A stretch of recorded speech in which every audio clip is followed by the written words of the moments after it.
Hello, my name is Derek Mejía, and I'll be presenting to you about the factors shaping the human milk microbiome of Costa Rican women, a longitudinal study that we have been performing. So, first, we have to tell you about the core microbiome that has been described on this human milk.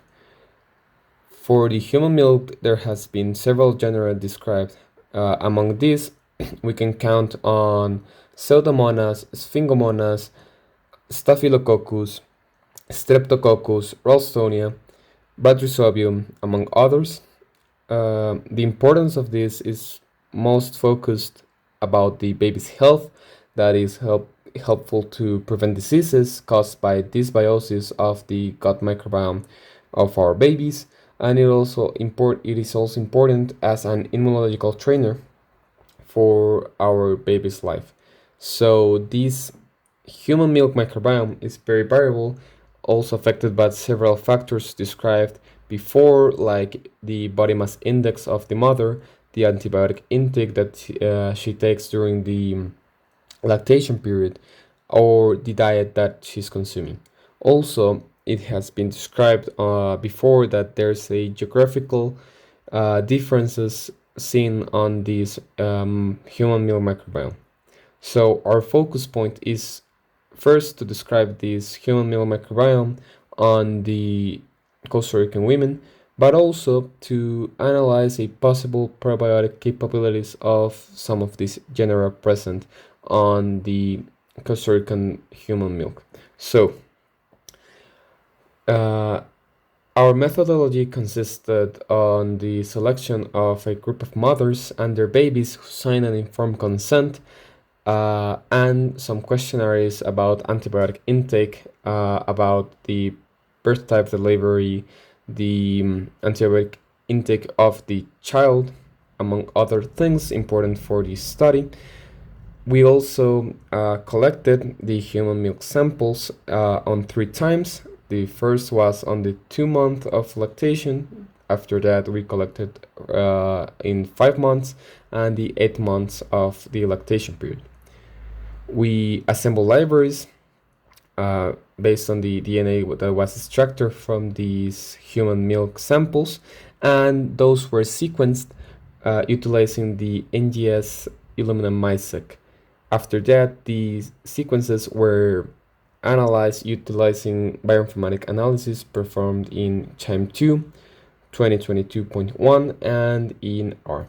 So the results obtained through these, we can see an abundance of the Sphingomonas genera, but we cannot forget about the case-by-case analysis that we can see here on the figure B.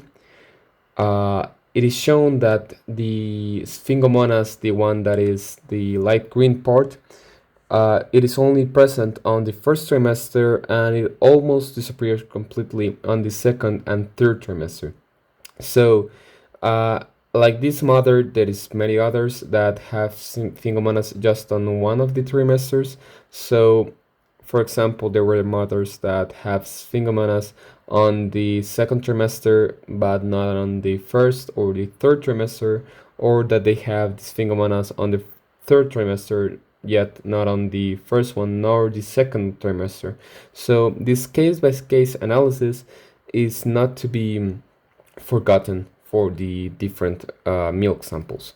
So regarding the alpha and beta diversity, we can see that there's no significant difference between these using the Shannon index and the Cow1 index and the PCOA distribution for the beta diversity analysis.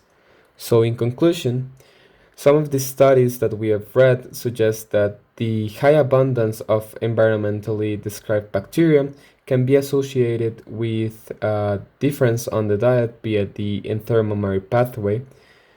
Why is that? Some of the studies have proposed that a high diet based on legumes primarily can be associated with these genera such as Sphingomonas that we have, or other environmentally described bacteria such as Ralstonia.